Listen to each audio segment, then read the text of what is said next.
Friends, welcome to my YouTube channel PK smart study. Daily current affairs के video series में आपका स्वागत है।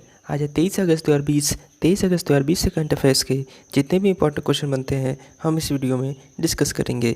चलिए वीडियो स्टार्ट करते हैं। आज का पहला इंपॉर्टेंट क्वेश्चन है, उत्तर प्रदेश ने बुंदेलखंड जल संकट को हल करने के लिए किस देश के साथ साझेदारी की है? इसका सही आंसर है option number C, Israel. Uttar Pradesh सरकार ने बुंदेलखंड क्षेत्र के जल संकट को हल करने के लिए इजराइल सरकार के साथ सहयोग की योजना पर हस्ताक्षर किए। दोनों सरकारों के बीच साझेदारी बुंदेलखंड के सूखा प्रभावित क्षेत्रों में जल संकट की समस्या का समाधान करना है। यह बुंदेलखंड जैसे पानी की कमी वाले क्षेत्रों के लिए नवीनतम कृषि प्रौद्योगिकियों जैसे ड्रिप सिंचाई से क्षेत्रीय किसानों की सहायता करेगा। चलिए आपको उत्तर प्रदेश के बारे में बताते हैं। उत्तर प्रदेश का गठन 26 जनवरी 1950 को हुआ था। वर्तमान मुख्यमंत्री श्री योगी आदित्यनाथ, जो कि आपको इमेज में दिखाई दे रहे हैं। Governor Shrimati Anandiben Patel, capital Lucknow, first CM Govind Vallabh Pant, first governor Sarojini Naidu. Lok Sabha seat 80, Rajya Sabha seat 31, total district का 75। इलाहाबाद का हाई कोर्ट उत्तर प्रदेश का हाई कोर्ट इलाहाबाद में ही है। चीफ जस्टिस हैं गोविंद माथुर जी। बात करें स्टेट ट्री की तो Ashoka, flower palash, animal swamp deer, bird sarus crane, main dance Kathak, Raslila Choliya nautanki और चरकुला। मेन रिवर बेतवा, सरजू, चंबल, सोनकेन, national park Dudhwa, Pilibhit, dam से रिहंद, माता टीला और राजघाट। चलिए आपको मैप में दिखाते हैं। ये मैप में उत्तर प्रदेश। अगले क्वेश्चन पे जाने से पहले अगर ये वीडियो आपको पसंद आ रही हो तो लाइक और शेयर जरूर कर दें। साथ ही में हमारे Telegram channel PK smart study को भी ज्वाइन कर लें। वहाँ आपको सारे पीडीएफ एक साथ मिल जाएंगे। क्वेश्चन नंबर 2, हाल ही में सद्भावना दिवस कब मनाया गया? इसका सही आंसर ऑप्शन नंबर सी, 20 अगस्त को। प्रतिवर्ष 20 अगस्त को सद्भावना दिवस के रूप में मनाया जाता है। 20 अगस्त को देश के पूर्व प्रधानमंत्री श्री राजीव गांधी का जन्म हुआ था। उनकी स्मृति में 20 अगस्त को सद्भावना दिवस के रूप में मनाया जाता है। इस दिवस के अवसर पर राजीव गांधी राष्ट्रीय सद्भावना पुरस्कार भी प्रदान किया जाता है। बात करें इस पुरस्कार की विजेता की तो 10 लाख रुपए इनाम स्वरूप प्रदान किए जाते हैं। इस पुरस्कार की शुरुआत 1992 से हुई थी। राजीव गांधी की बात करें तो भारत के 6वें प्रधानमंत्री थे, जो कि 1984 से 1989 के बीच देश के प्रधानमंत्री थे। चलिए चलते हैं क्वेश्चन नंबर 3 की तरफ। हाल ही में चुनाव आयुक्त के रूप में किसे नियुक्त किया गया है? इसका सही आंसर है option number A, Rajiv Kumar. 21 अगस्त 2020 को पूर्व वित्त सचिव राजीव कुमार को चुनाव आयुक्त के रूप में नियुक्त किया गया। निवर्तमान चुनाव आयुक्त अशोक लवासा एशियाई विकास बैंक में उपाध्यक्ष के रूप में कार्य करेंगे। श्री कुमार को कई क्षेत्रों में सार्वजनिक नीति और प्रशासन में 30 साल का अनुभव है। उनके पास मास्टर ऑफ पब्लिक पॉलिसी और सस्टेनेबिलिटी के साथ LLB और BSc की डिग्री है। उन्हें जुलाई 2019 में वित्त सचिव के रूप में नियुक्त किया गया था। उन्होंने प्रधानमंत्री नरेंद्र मोदी की वित्तीय समावेशन की योजना, मुद्रा ऋण योजना और प्रधानमंत्री जनधन योजना के प्रमुख क्षेत्रों में काम किया था। चलिए आपको इमेज में दिखाते हैं। ये आपको इमेज दिखाई दे रहा है। ये हैं राजीव कुमार, जो कि चुनाव आयुक्त के रूप में नियुक्त किए गए हैं। चलते हैं क्वेश्चन नंबर 4 की तरफ।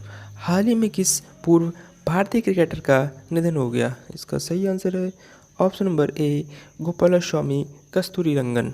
पूर्व क्रिकेटर, प्रशासक और पिच क्यूरेटर गोपालस्वामी अय्यर कस्तूरीरंगन का निधन हो गया।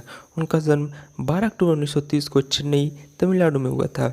उनके करियर की शुरुआत रणजी ट्रॉफी 1948-49 सीजन में मैसूर से हुई थी और उन्होंने 1962-63 सीजन के बाद प्रथम श्रेणी क्रिकेट से संन्यास ले लिया था।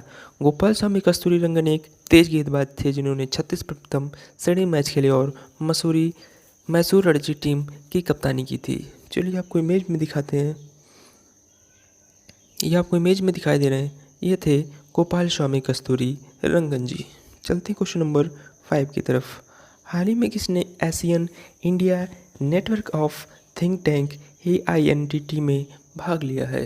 इसका सही आंसर है ऑप्शन नंबर बी, विदेश मंत्री एस जयशंकर जी। 20 अगस्त 2020 को विदेश मंत्री एस जयशंकर ने ASEAN India network of think tank AINTT में भाग लिया। यह भारत और AINTT के बीच 6ठा गोलमेज सम्मेलन था। भारत के विदेश मंत्री ने सम्मेलन के दौरान निम्नलिखित बातों पर जोर दिया। वैश्विक आपूर्ति श्रृंखलाओं की चिंताओं को कम किया जाना चाहिए तथा आपूर्ति श्रृंखला का विविधीकरण और लचीलापन किया जाना चाहिए। भारत और आसियान देशों के बीच आपूर्ति श्रृंखला को बढ़ावा देने के लिए सहयोग का एक मॉडल लागू किया जाएगा। भारत का इरादा भारत प्रशांत पहल का विस्तार करना है। चलिए चलते क्वेश्चन नंबर 6 की तरफ। भारत के किस अंतरिक्ष मिशन ने चंद्रमा की कक्षा में एक पूरा साल पूरा किया है? इसका सही आंसर है ऑप्शन नंबर सी, चंद्रयान 2। भारतीय अंतरिक्ष अनुसंधान संगठन इसरो ने 20 अगस्त को कहा कि भारत के दूसरे चंद्र अभियान चंद्रयान 2 ने चंद्रमा की कक्षा में 1 वर्ष पूरा कर लिया है। इसरो के अनुसार वर्तमान में चंद्रयान 2 के सभी उपकरण अच्छा प्रदर्शन कर रहे हैं। इसरो ने इस बात पर भी प्रकाश डाला कि चंद्रयान 2 को 7 और वर्षों तक चालू रखने के लिए ईंधन पर्याप्त है। चलिए चलते हैं क्वेश्चन नंबर 7 की तरफ। किस कंपनी ने राष्ट्रीय कौशल विकास निगम के साथ मुफ्त डिजिटल कौशल प्रशिक्षण की पेशकश की है? इसका सही आंसर है ऑप्शन नंबर ए, IBM। Multinational company IBM India ने राष्ट्रीय कौशल विकास निगम यानी कि NSDC के साथ मिलकर एक मुफ्त डिजिटल शिक्षा मंच प्रदान किया है। यह प्रशिक्षण साइबर सुरक्षा, ब्लॉकचेन, कृत्रिम बुद्धिमत्ता और मशीन लर्निंग और व्यावसायिक विकास कौशल जैसी नवीनतम तकनीकों पर केंद्रित है। IBM द्वारा विकसित ऑनलाइन पाठ्यक्रम NSDC के ई-स्किल इंडिया पोर्टल के माध्यम से 18 से 22 वर्ष के शिक्षार्थियों को प्रदान किए जाएंगे। चलिए चलते हैं क्वेश्चन नंबर 8 की तरफ। हाल ही में किसने वर्चुअली ट्राईफूड प्रोजेक्ट के तृतीय प्रसंस्करण केंद्रों को लॉन्च किया है? इसका सही आंसर है option number C, Arjun Munda ji. केंद्रीय जनजातीय मामलों के मंत्री अर्जुन मुंडा ने वर्चुअली ट्राईफूड प्रोजेक्ट के तृतीय प्रसंस्करण केंद्रों को लॉन्च किया है। यह ट्राइफेड जनजातीय मामलों के मंत्रालय, खाद्य प्रसंस्करण मंत्रालय के सहयोग से शुरू की गई है। यह एक पहल है जो कि मंत्री ने महाराष्ट्र के रायगढ़ और छत्तीसगढ़ के जगदलपुर में परियोजना का शुभारंभ किया।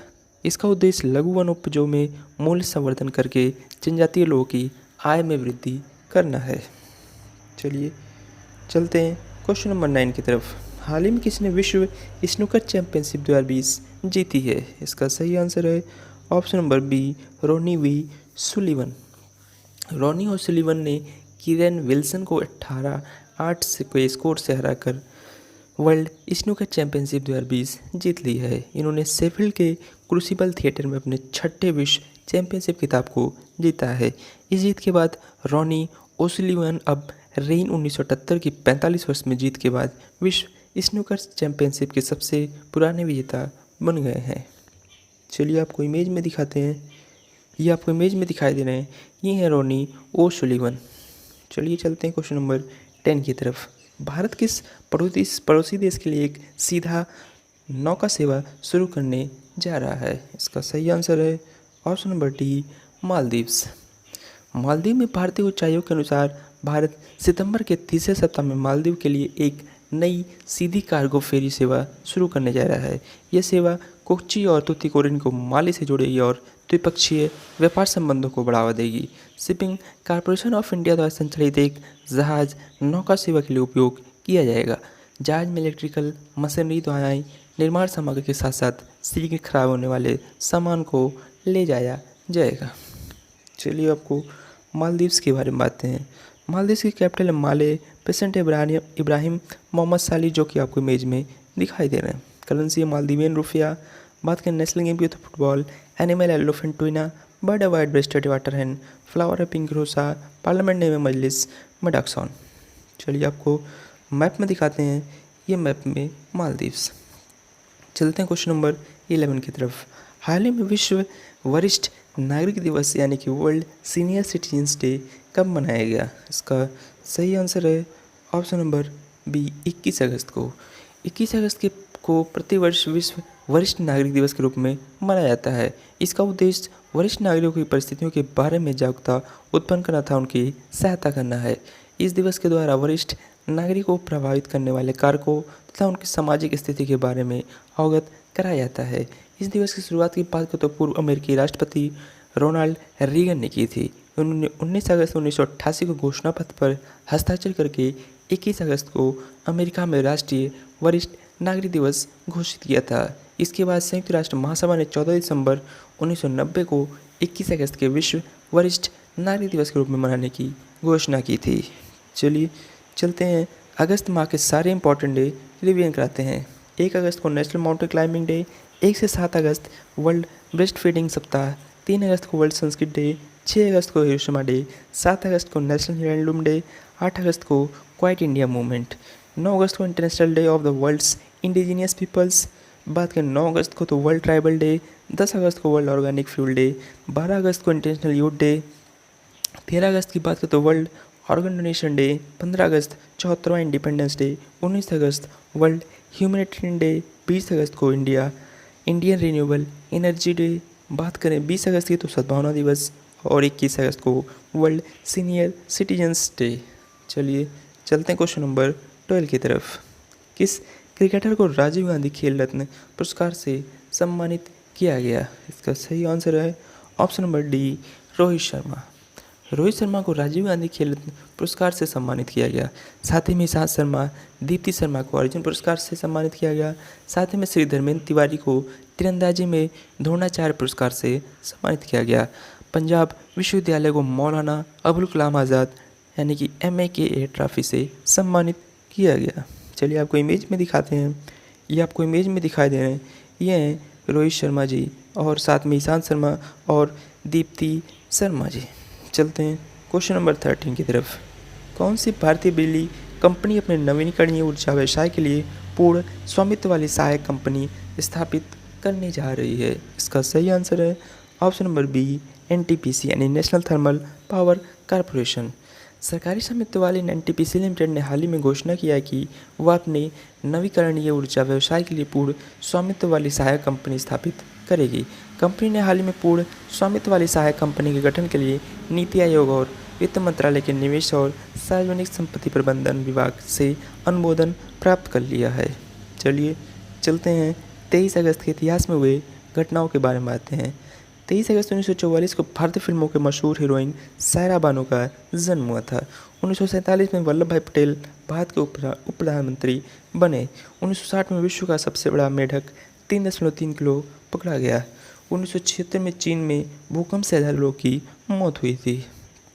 बात करें 1997 के तो अमेरिका के मिसिसिपी यूनिवर्सिटी मेडिकल सेंटर को 4 साल पहले मिला हल्दी का पेटेंट रद्द हुआ। 2000 में केन्या के मोरेंटन शहर में जॉन एंथनी कैंसर की हत्या कर दी गई।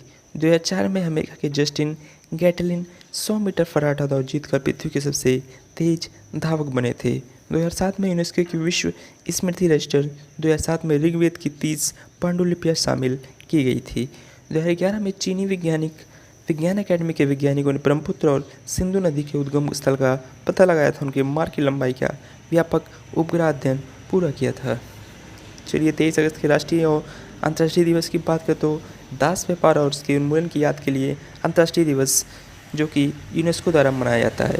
23 अगस्त के उल्लेखनीय लोगों की मृत्यु की बात करें तो 1994 आरती साहा गुप्ता जो खिलाड़ी भारत की, इनका मृत्यु हुआ। 23 अगस्त को जन्मे प्रसिद्ध व्यक्तियों की बात करें तो 1972 टी प्रकाशम राजनीतिक, 1943 रिया फारिया चिकित्सक, 1988 वाणी कपूर अभिनेत्री, 1989 आशा नेगी अभिनेत्री और 1983 गौहर खान जो कि एक अभिनेत्री, इनका जन्म हुआ। चलिए चलते हैं आज के स्टैटिक जीके क्वेश्चन की तरफ। प्रसिद्ध हॉर्नबिल त्यौहार भारत के निम्नलिखित में से किस राज्य में मनाया जाता है? इसका सही आंसर है ऑप्शन नंबर ए, नागालैंड। चलिए चलते हैं question answer of static question की तरफ। स्वच्छ सर्वेक्षण 2020 के अनुसार निम्नलिखित में से सबसे साफ शहर कौन सा है? इसका सही आंसर था ऑप्शन नंबर ए, इंदौर। चलिए चलते हैं क्वेश्चन ऑफ द डे की तरफ। हाल ही में किस राज्य में इंदिरा रसोई योजना लॉन्च की गई है? इसका सही आंसर आपको कमेंट बॉक्स में कमेंट करके बताना है। ऐसे ही डेली करंट अफेयर्स के वीडियो के लिए आप अपने चैनल PK स्मार्ट स्टडी को सब्सक्राइब करें।